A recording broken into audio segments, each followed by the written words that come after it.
Compañeras, compañeros, muchas gracias. Una vez más, vamos a seguir el desarrollo de la agenda que ustedes autorizaron antes de que el señor presidente del Comité Ejecutivo Nacional nos declarara inaugurada. Hoy está aquí con nosotros un queridísimo amigo, Ildefonso Guajardo, un hombre que ha jugado un papel muy importante en los 4 años y 2 meses que lleva el señor presidente de la República como presidente. Poncho ha tenido una actividad histórica muy importante.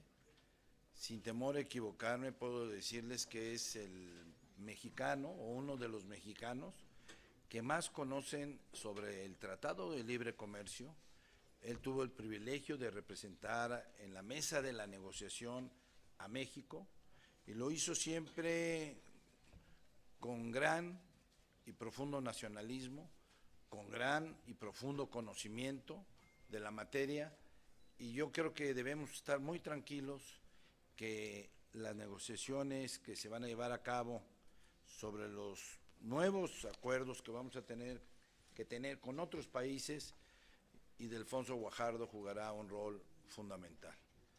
Yo me congratulo, y lo digo de verdad, de que un hombre talentoso, inteligente como Poncho esté sentado en la mesa ahorita, en este inicio de una nueva relación con los Estados Unidos de Norteamérica, con quien vamos a seguir siendo, sin duda alguna, amigos, socios. Sin duda alguna habrá problemas como lo ha habido en otras épocas, pero vamos a salir adelante. Agradezco, señor secretario, que haya traído a esta reunión plenaria al maestro Juan Carlos Beike Pineda, subsecretario de Comercio Exterior, al embajador Roberto Zapata ante la Organización Mundial de Comercio, a la maestra Olinka Vieira Angulo, jefa de gabinete de su oficina, a Edgar Guerrero, que es el vínculo con nosotros, me da muchísimo gusto, y a sus demás compañeros. Para nosotros el escucharlo el día de hoy nos es de gran importancia. La mecánica, si no tiene inconveniente, es que nos platique usted un poco la visión que tiene sobre el comercio, no solo con Estados Unidos, sino con el mundo, que la ha llevado usted muy bien. Hemos crecido, México con todo y los avatares de la economía mundial ha crecido. Muchos países más importantes que nosotros han venido en decrecimiento, con negativos en su Producto Interno Bruto, y México ha tenido un moderado y bajo crecimiento, pero lo ha tenido. Y después de su intervención, si no tiene inconveniente, abriríamos a preguntas y respuestas de mis compañeros y de mis compañeras senadoras de la República. Como usted sabe, está aquí el presidente de la Comisión de Fomento Económico, Chon Orihuela, Marcela Guerra, que pertenece, y Teófilo Torres Corzo. Y de la Comisión de Comercio y Fomento Industrial, Jesús Priego, que es el secretario, está Ernesto Gándara, Rocío Pineda Gochi, Jorge Toledo e Hilda Flores. Señor secretario, estamos a sus órdenes. Gracias, señor coordinador. Agradezco infinito la oportunidad de la invitación de los compañeros senadores de la fracción parlamentaria de mi partido, transmitida a través de nuestro amigo el coordinador don Emilio Gamboa, senador Gamboa. Y sin duda quiero empezar este diálogo, primero reconociendo el respaldo que esta fracción parlamentaria nos ha dado en la conducción de todas las estrategias de expansión en materia de comercio internacional y de integración global. Sin duda, los compañeros quienes están claramente dirigiendo en comisiones muy específicas y relacionadas con estos temas, sin duda el senador Teófilo Torres, quien fue un elemento fundamental en la conducción del diálogo en materia del TPP. Muchas gracias. Agradecerle a Marcela Guerra el trabajo que desde la Comisión de América del Norte ha hecho con nosotros. Agradecerle a Chon Orihuela en la Comisión de Fomento, que es una pinza fundamental, porque no hay visión de tratados que no tengan una visión de cómo el país integra capacidad de esfuerzo, valor productivo, y sin duda a todos los compañeros que forman parte de la Comisión de Industria y Comercio del Senado de la República, a los compañeros de la fracción parlamentaria, que nos ayudan realmente a conjuntar esa visión. No existe una visión de política comercial internacional sin una visión de cómo queremos construir las capacidades productivas del país y cómo esa visión se traduzca en generación de oportunidades, de empleo, de valor, de integración de talento productivo. Por eso, de manera muy clara, la organización del Gobierno de la República en este tema conjunta en una sola secretaría el brazo negociador de tratados comerciales internacionales, conjuntamente con el brazo que tiene que ayudar a diseñar la estrategia de política industrial y de desarrollo productivo, porque son dos caras de la misma moneda. Y haciendo ese comentario de arranque, quiero también reconocer que alrededor de esta mesa hay amigos que sin duda son de mucho tiempo, lo cual reafirma la edad en la cual nos acercamos, y en este caso yo cumplo en este abril 60 años, pero también nos recuerda que aquí en esta mesa están gladiadores de muchas batallas, y veo caras que dieron la batalla en la convicción de que hacer una integración económica y productiva en América del Norte era el camino correcto para seguir adelante en esa visión. Y el tiempo nos está dando la razón. El tiempo a muchos de ustedes, que los vi debatir y defender lo que nuestro partido propuso en su momento, de integrarnos al área de libre comercio más grande del mundo, hoy hasta opositores de aquel tiempo nos piden que defendamos lo que diseñamos hace más de 20 años. Y eso a mí me da un orgullo, porque aquí están en esta mesa gladiadores de otros tiempos, que saben por lo que luchamos y por la visión que logramos materializar. Y cuando hacemos un análisis de esa visión, es lo que nos da los elementos para proceder hacia adelante, porque nos reafirma que estábamos en lo correcto desde el punto de vista de la integración de este México que se ha desdoblado productivamente a partir de esa apertura. Y creo que poder analizar el siguiente paso que tenemos que dar frente a una nueva coyuntura nos obliga a valorar lo que construimos justamente juntos en esta integración que México hace a la economía global. En primer lugar, yo partiría por una convicción fundamental. Esta integración, reconocida por sus efectos transformadores, tiene claramente su impacto positivo en creación de empleo, en haber posicionado a México como una potencia manufacturera, la primera en América Latina y sin duda una de las tres de mayor nivel de complejidad manufacturera a nivel global. Pero al mismo tiempo, esta visión de integración que nos pone en el mercado más poderoso también tuvo un efecto que no necesariamente fue un efecto transformador. ¿Por qué? Porque al mismo tiempo nos dio la tranquilidad de que teníamos el mercado más grande del mundo a unos cuantos kilómetros de acceso. Y durante mucho tiempo en estos 20 años nos dormimos en algunos momentos en nuestros laureles en la estrategia de diversificación. Por eso el presidente desde el primer día de su gobierno dio indicaciones a su secretario de Economía de revigorizar la integración de México con el mundo. Y por eso inmediatamente en enero comprometió la modernización del acuerdo con Europa y su profundización. Inmediatamente me dio instrucciones de acelerar y cerrar la negociación comercial y de inversión de Alianza Pacífico.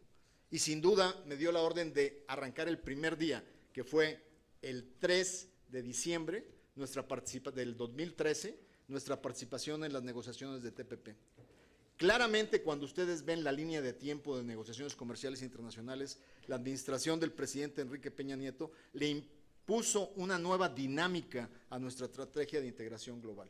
La próxima semana iremos por la tercera ronda en la negociación con Europa, con una convicción de una llamada que tendré el día de la mañana con Cecilia Malmström para ponernos como objetivo concluirlo este año. En ese esquema, la definición tiene que ser clara. Si algo vamos a aprender de esta elección y de este nuevo reto, es que tenemos que reinventarnos desde el punto de vista de nuestras capacidades competitivas y de desarrollo de capacidades productivas hacia adelante, para precisamente tener una plataforma de mayores balances y mayores equilibrios. Regresando al reto que tenemos enfrente, sé que acaba de estar el canciller con ustedes y les dio la visión integral de todos los temas que tenemos frente a nosotros, que van más allá del tema comercial. Yo me voy a concentrar en el reto comercial. Al concentrarnos en el reto comercial, debemos de partir del mensaje del presidente de la semana pasada, donde definió 5 principios fundamentales y 10 objetivos estratégicos. Y déjenme traducir el mandato del presidente a lo que para un negociador significa en estrategia de negociación. Yo creo que esta negociación, que aún no arranca, y mientras no arranque, la ley que rige el comercio en América del Norte se llama el Tratado de Libre Comercio de América del Norte, para que quede claro a los agentes económicos que esa realidad no cambia mientras no se analice y termine el esfuerzo de negociación. Es fundamental que en planeación a ese momento, que no iniciará ni mañana ni la próxima semana, porque nuestros vecinos tienen un marco regulatorio que los obliga a notificar antes de iniciar negociaciones. Esto quiere decir que si en Estados Unidos hubiera alguna notificación para ello esta semana, habría que esperar 90 días para iniciar un proceso formal de negociaciones. Y frente a ello, ¿cómo debemos de organizarnos frente a un proceso de negociación? Bajo el mandato del presidente, yo para un negociador lo resumiría en 3 pilares fundamentales que se derivan del mandato del presidente. El primer pilar: si uno se va a sentar a una mesa de negociación, que por naturaleza debe y tiene que ser trilateral, tiene que partir del principio que las partes que se sientan a negociar tienen la misma valoración de lo que ha sido el Tratado de Libre Comercio de América del Norte. No puede un negociador iniciar un proceso de negociación sin que las partes que lo integran reconozcan que este mecanismo ha sido benéfico para los 3 países sentados en la mesa. Por más que me halague como negociador del TLC de hace 20 años, lo que el señor presidente Trump, que los negociadores mexicanos fuimos demasiado buenos y demasiado inteligentes, que apabullamos y aplastamos a los negociadores norteamericanos, pues no puedo caer en ese juego, porque todos conocemos que en Estados Unidos siempre han tenido equipos muy profesionales y muy conocedores de lo que está en juego en la mesa. Entonces no puedo yo caer en esa tentación de decir, este es un tratado que solo ha beneficiado a México. Ha beneficiado a los 3 países y es fundamental que mi negociación parta de ese entendimiento, porque si no, lo que sigue será sesgado, será un esfuerzo simplemente de reequilibrar algo que no está desequilibrado. Y déjenme darle algunos ejemplos de este tema. Por ejemplo, ha habido una insistencia en decir que esto solo ha ocasionado que empresas hayan migrado de Estados Unidos hacia México, dejando norteamericanos sin empleo. Ha habido hasta definiciones tan duras como que si México hubiera robado trabajos a nuestros vecinos en Estados Unidos. Ahí mi interlocución parte en esta primera saque de bola en una cuestión muy sencilla. En este proceso de desarrollo, el mundo ya no compite por países, compite por regiones. Cuando hablamos de Asia o de Japón, hay una serie de países que componen ese conglomerado, que le alimentan proveeduría a la integración que hace Japón, por ejemplo, en el sector automotriz. Lo mismo pasa en Europa con la integración de Europa del Este. Lo que hacemos cuando tenemos elementos que nos complementan desde el punto de vista de dotación de factores económicos es juntos competir mejor frente al mundo. Y hay ejemplos muy concretos que puedo compartir con ustedes. Por ejemplo, cuando analizamos los estados en Estados Unidos que han sido más afectados por pérdida de empleo manufacturero, y déjenme decirles que del 94 al año 2015, la producción manufacturera en términos reales, el valor de la misma, ha aumentado prácticamente en más de un 50% en Estados Unidos. Lo que sí ha reducido es la absorción de empleo de esa producción. Lo que nos dice que primero, el primer elemento que socava empleos en todo el mundo es el cambio tecnológico, es la robotización, es la tecnificación de líneas de producción, no es el comercio internacional ni la apertura de fronteras. Segundo, cuando desglosamos los estados que se sintieron afectados y que votaron por un candidato que les ofrecía defender la planta productiva, son los famosos estados del cinturón que le llaman del Rust Belt o el cinturón del óxido, donde estaban las plantas más importantes. Si esa producción manufacturera de esos estados la dividimos en dos tipos, aquella manufactura que compite contra China y aquella manufactura que se complementa con México, por ejemplo, en automotriz, en computadoras, en equipo electrónico, fíjense nada más qué sorpresa. La que se complementa con México en procesos productivos se ha defendido mejor contra la competencia con Asia, mientras que la que compite sin intervención de México es la que se ha ido en picada. ¿Qué nos dice esto? Que México es parte de la solución, México no es parte del problema. Y les doy ejemplos específicos. Los señores Gutiérrez Muguerza, acereros de Nuevo León, decidieron invertir en dos empresas, una en Texas y una en, creo que era Missouri, donde pusieron plantas para producir tornillos, tuercas y clavos. Lo hacen con acero mexicano producido en Monterrey y en Saltillo. Y resulta que ahí, generando 700 empleos, esos tornillos, tuercas que se producen en Texas y en Missouri, compiten contra tornillos y tuercas que vienen de Asia. Gracias a que el acero se elabora en México, han sido capaces de mantener 700 empleos en Missouri y en Texas, demostrando que esa es parte de la solución, no parte del problema. Y el otro mejor ejemplo, en el caso del estado de mi amigo Gándara, se acaba de anunciar una planta en Arizona para producir autos eléctricos. Se anunció gracias a que la proveeduría de autopartes vendrá de las plantas de autopartes de Hermosillo. Si Hermosillo y Arizona no se hubieran conjuntado, esos autos no serían competitivos en el medio internacional. Entonces, primer elemento de la negociación, no me digas que en esta transacción solo ha ganado México, hemos ganado juntos. Y si no, que lo digan también los agricultores de los 10 productos que produce agropecuarios que produce Estados Unidos, donde México es el primer comprador a nivel mundial. Llámese arroz, llámese pollo, llámese cerdo, donde muchos de los electores del área rural de productos agropecuarios se benefician del comercio con México. Entonces, resumiendo, primer pilar, tú no puedes empezar una negociación aceptando un posicionamiento que dice que solo tú has ganado en el acuerdo que tienes vigente. Segundo pilar, es clarísimo que el mundo se ha transformado. Cuando estábamos en la mesa de negociación en 1992, para hacer comunicación con nuestros jefes en México, teníamos que salir a buscar un aparato telefónico conectado. No había celulares. La tecnología de la información no se había desarrollado al nivel que hoy está.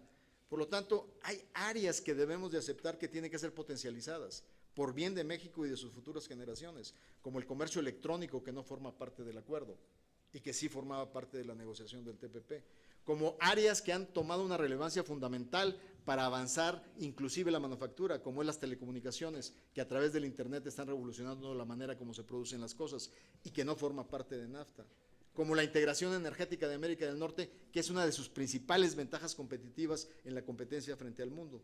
Entonces, segundo pilar, reconocer que hay temas que hay que cambiar de NAFTA para beneficiar a los 3 países que lo integran, modernizar el acuerdo. Y finalmente, sin duda habrá negociación, pero habrá una negociación que debe de ser inspirada a cómo hacer mejor este acuerdo, a no adoptar influencias que el tiempo nos demostró que no funcionan. Imponer aranceles y cuotas en restricción al comercio es parte de lo que vivió el mundo en los 70s y se demostró que no son solución al desarrollo, al crecimiento y a la competitividad. Por lo tanto, sí iniciará una negociación, pero una negociación bajo elementos claros de aquello que nos puede beneficiar a los tres países. Y en ese tercer pilar, al final, tiene que haber una ecuación ganar, ganar, ganar. Y aquí hago un reconocimiento fundamental a la nueva realidad política de los tres países. Cuando negociamos el tratado, el partido que estaba en el Ejecutivo tenía mayorías absolutas en las cámaras. Por lo tanto, en la negociación era difícil argumentar que un punto ofensivo en la negociación o de avanzada no era transitable en México porque teníamos un debate sobre algunos de estos temas. Ellos siempre usaban el cuestionamiento, es que mi Congreso no lo va a aprobar. Si le meten esto, se va a volver muy difícil el sacarlo. Bueno, pues ahora la realidad pluripartidista del Senado mexicano nos garantiza que el producto que traigamos de regreso tiene que ser un producto en el interés nacional.